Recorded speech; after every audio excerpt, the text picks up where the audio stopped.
Hi friends, welcome back to protector Telugu channel. So after weekend మనకి Monday actually చాలా పాజిటివ్గా open అయిందని చెప్పచ్చు.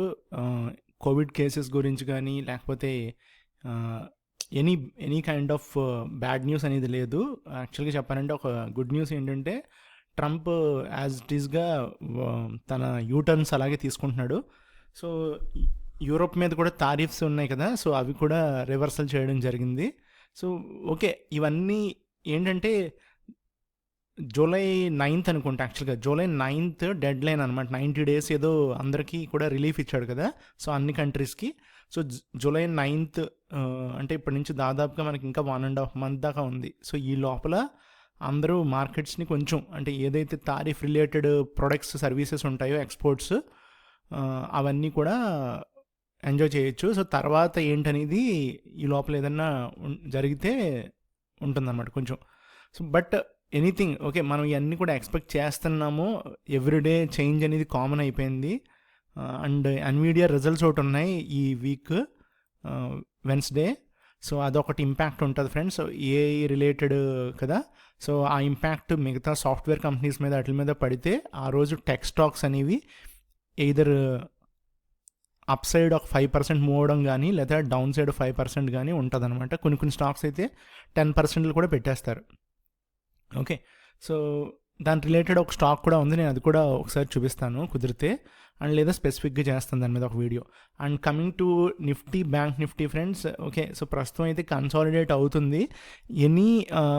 ఏదో ఒక టైంలో మట్టికి ఫ్రెండ్స్ మనకి ఒక డ్రాప్ అయితే మీరు క్లియర్ కట్గా ఎక్స్పెక్ట్ చేయండి. ఓకే, సో ఇప్పటికే అంటే this is not the right time to invest for long term. Okay friends, so ఒక డిప్ అయితే ఒక కరెక్షన్ అయితే వెయిట్ చేయడం బెటర్ ఫ్రెండ్స్. ఓకే, ఎందుకు అంటే సింపుల్, ఇది నేను మీకు చెప్తున్నాను కదా, కింద గ్యాప్స్ ఉన్నాయి, ఆ గ్యాప్స్ ఫిల్ అవ్వాలి. అలాగే సమ్ కైండ్ ఆఫ్ ఏదో ఒక న్యూస్ అనేది ట్రిగర్ అవుతుంది ఫ్రెండ్స్. ఓకే, ఎందుకంటే ఇది ఇక్కడ నుంచి ఏదైతే ఏప్రిల్లో ఈ మార్చ్లు కదా, ఆ మార్చ్ 11th నుంచి ఏదైతే మూవ్ చేశారో మొత్తం దాదాపుగా 8,000 points అనుకుంటా, 8,000 points, 8,500 points. ఇది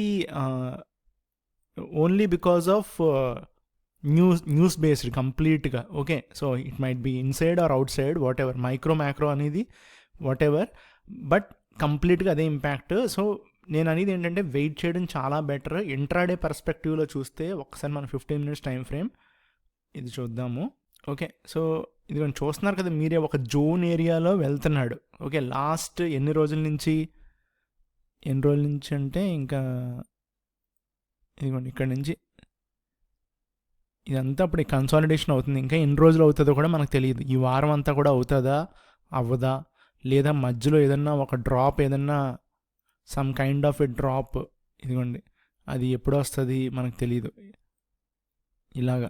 ఓకే, సో వచ్చినా కూడా అదేం మనము ఇప్పుడున్న పరిస్థితుల్లో ఎలా ఉందంటే మళ్ళీ కూడా ఈ జోన్లోకి తీసుకెళ్ళిపోతున్నారు అండ్ మళ్ళీ ట్రిగర్ అవుతుంది. సో ప్రస్తుతం ఇలాగే ఉంది. ఇది ఫాలో త్రూ రావాలి ఫ్రెండ్స్. అంటే ఈ ఫాలో త్రూ వస్తేనే ఇక్కడి నుంచి ఇదిగోండి ఇలా ఫాలో త్రూ వస్తే అప్పుడు మనకి గ్యాప్ ఫిల్ అనేది అవ్వడానికి ఛాన్సెస్ ఎక్కువ ఉన్నాయి. సో ఏదైనా ఒక బిగ్గెస్ట్ న్యూస్ జరిగితే కానీ నాకు తెలిసినంత వరకు మార్కెట్ కరెక్ట్ అవ్వడానికి కూడా ఇష్టపడట్లేదు ప్రస్తుతం అయితే. ఓకే, సో ఇంట్రాడేలో యాక్చువల్గా by on dips, cell on rally అనేది ఇంట్రాడేలో ప్యారలల్ ట్రేడింగ్ చేసుకోవచ్చు ఫ్రెండ్స్. అంటే హైస్ వెళ్ళినప్పుడు సెల్ చేసుకోవాలి, డే హైలో ఉన్నప్పుడు, డేలో ఉన్నప్పుడు బై చేసుకోవాలి అంతే. సో ఫ్రాంక్గా చెప్పాలంటే there is no levels supporting or there is nothing resistance అనేది రెండూ లేవు ఫ్రెండ్స్. ఓకే, సో ఇక్కడ చూస్తున్నారు కదా ఈ జోన్లో ఉంటుంది మార్కెట్, ఇదిగోండి ఇక్కడ ఈ జోన్లో ఉంది. సో 55,800 అబోవ్ మనకి పైకి ఒక ట్రాప్ వేస్తాడు అంతే తప్ప బాగా పైకి వెళ్ళిపోవడానికి కూడా ఆస్కారం ఏం లేదు. అంటే వెళ్ళినా కూడా ఇలాగ ఒక 2 రోజులు ఇలా వెళ్ళి మళ్ళీ ఇలాగా తీసుకొచ్చేస్తారు. Okay, so I don't think so there is a sustainable rally ఉంటుందని కూడా నేను బిలీవ్ చేయట్లా. ఓకే, సో అందు గురించి ఎనీథింగ్ హైలో ఉంటే డే హై కానీ వీక్ హైలో ఉంటే సెల్ చేసుకోవచ్చు. అలాగే డే లో కానీ వీక్ లో కానీ ఉంటే మనం బై చేసుకుంటాక ఆస్కారం ఎక్కువ ఉంది. అండ్ ఈ గ్యాప్ అయితే మట్టికి ఫ్రెండ్స్ 53,700 53,800 అనేది ఖచ్చితంగా ఫిల్ అయిపోద్ది అనుకుంటున్నాను ఫ్రెండ్స్ ఈ వీక్లో. ఓకే, ఈ వీక్లో నేను ఫిల్ అవుద్ది అనుకుంటున్నాను. సో రఫ్లీ మనకి 2000 కూడా లేవు, 1700 పాయింట్స్ ఉంది ఫ్రెండ్స్. 1700 పాయింట్స్ మనకి డౌన్ ఒకటి ఉంది. ఓకే, సో నేనైతే కొంచెం బ్యాంక్ నిఫ్టీలో నేను చూస్తున్నాను, బట్ వెయిట్ చేసి షార్టింగ్కి ప్లాన్ చేసుకోవడం అనేది better friends. Okay, bank Nifty వరకు, అది కూడా వీక్లీయే, ఈ వీక్ అంతే, అంతకుమించి లాంగ్ టర్మ్లో కాదు. ఎందుకంటే చాలా స్ట్రాంగ్గా ఉంది మార్కెట్. ఓకే, ఎనీ డిప్ వస్తుంటే బై చేస్తున్నారు, అంటే నాకు తెలిసినంత వరకు షార్ట్స్ని స్క్వీజ్ చేసేస్తున్నారు. ఎఫ్ఐ డేటా కూడా ఒకసారి చూద్దాం. అండ్ నిఫ్టీకి వస్తే నిఫ్టీ కూడా సేమ్, బట్ అప్ ట్రెండ్లో ఉంది. చూసారు కదా, ఇది మనకి అప్ ట్రెండ్లో ఉంది. డైలీ టైం ఫ్రేమ్లో చూద్దాం. బ్యాంక్ నిఫ్టీ కన్నా నిఫ్టీ యాక్చువల్గా మంచి పొజిషన్లో ఉంది ఫ్రెండ్స్. ఎందుకంటే మొన్నటి నుంచి మనం అనుకుంటున్నాం కదా, ఎప్పుడైతే 220 పీరియడ్ మూవింగ్ యావరేజ్, 200 ఫ్లాట్ ఉంది, 20 పీరియడ్ మూవింగ్ యావరేజ్ రైజింగ్ ఉందో, so there is a strongest support. అంటే ఏదైనా మార్కెట్ ఏదైనా ఇన్ కేస్ ఏదైనా ఒక రీజన్ వల్ల కిందకు వచ్చినా కూడా, సే ఫర్ ఎగ్జాంపుల్ ఇలా వచ్చినా కూడా నెక్స్ట్ రోజు లేదా ఒక 2 days తర్వాత మనకి మార్కెట్ కిందకు వచ్చి మళ్ళీ పుల్ బ్యాక్ అనేది తీసుకుంటాక ఆస్కారం ఎక్కువ ఉందన్నమాట. ఎందుకు అంటే దానికి కారణం ఏది ఈ 20 పీరియడ్ మూవింగ్ యావరేజ్ అనేది, ఇది. ఓకే, సో ఇది ఎప్పుడైతే ఫ్లాట్ అవుతుందో అప్పుడు మనకి రివర్సల్ అనేది రావడానికి ఆస్కారం ఉంటుంది. కానీ ఇది రైజింగ్ ఉండి 200 పైన ఉన్నంత వరకు, ఇది 20 కదా, సో సింబాలిక్గా మనకి ఒక ప్రజెంటేషన్లో స్ట్రాంగెస్ట్ సపోర్ట్ ఇలా కిందకు వచ్చినా కూడా బౌన్స్ బ్యాక్ అవుతుంది అంటున్నాను నేను అనేది. ఓకే, ఎందుకంటే ఇది మనకు ఒక ఛానల్లో ఉందని మొన్న కూడా చెప్పా, ఇది ఛానల్లో ఉంది. ఓకే, సో ఛానల్ బ్రేక్అవుట్ అవ్వడం అంటే చాలా కష్టం. మొత్తం ట్రెండ్ రివర్సల్ అవ్వాలి అంటే కంటిన్యూస్గా ఒక 2 weeks మనకి ఓన్లీ సెల్లింగ్ నడుస్తూ ఉండాలన్నమాట. సో ఇప్పుడున్న సిచ్యువేషన్స్ అంత కష్టం కదా. సో ఓకే, సో రెండు కూడా సేమ్ లాజిక్ అప్లై చేయొచ్చు.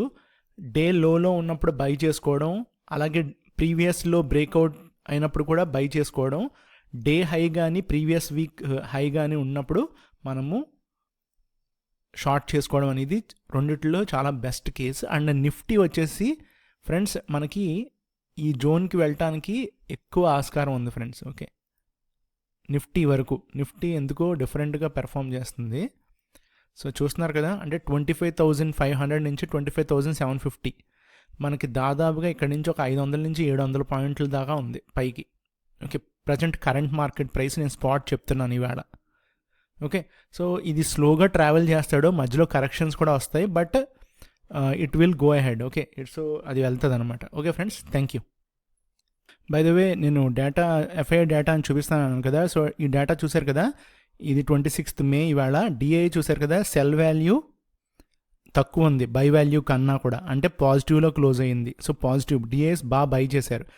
ఇక్కడ విచిత్రం ఏంటంటే ఎఫ్ఐఎస్ కొంచెం స్లైట్ 135 crores పాజిటివ్లో ఉందన్నమాట. ఇది జస్ట్ లైక్ మనకు వచ్చిన traded. Okay, so overall figures చాలా పెద్దవి ఉంటాయి, బట్ రెండు కూడా పాజిటివ్లో క్లోజ్ అయినాయి. సో ఈవేళ పాజిటివ్లో క్లోజ్ అయిందంటే రేపొద్దున మనకి ఏదో ఒక మ్యూజిక్ ఉంటుంది అనేది అర్థం. సో చూద్దాం. అయితే ఇవాళ ఈవినింగ్ యుఎస్ మార్కెట్ కనుక ఖచ్చితంగా పాజిటివ్లో క్లోజ్ అయితే రేపు మనకి నో డౌట్ గ్యాప్ అప్ ఉంటుంది మార్కెట్లో, ముఖ్యంగా నిఫ్టీలో ఉంటుంది gap up. So let's wait. కానీ ఒకటి, గ్యాప్ అప్ అంటేనే గుర్తుపెట్టుకోండి, అసలు లాంగ్స్ వెళ్ళటం రిస్క్ అనమాట. సో వెయిట్ చేసి షార్ట్ చేసుకోవడం గ్యాప్ ఫిల్ కోసం, లేదా గ్యాప్ ఫిల్ అయిన తర్వాత మళ్ళీ లాంగ్ తీసుకోవడం అనేది చాలా బెటర్ అనేది నా ఉద్దేశం.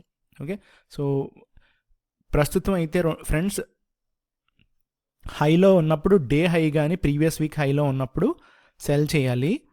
గ్యాప్ అప్స్ కానీ గ్యాప్ డౌన్స్ అయినప్పుడు ఫస్ట్ 20 minutes 30 minutes అసలు వెయిట్ చేయడం చాలా బెటర్.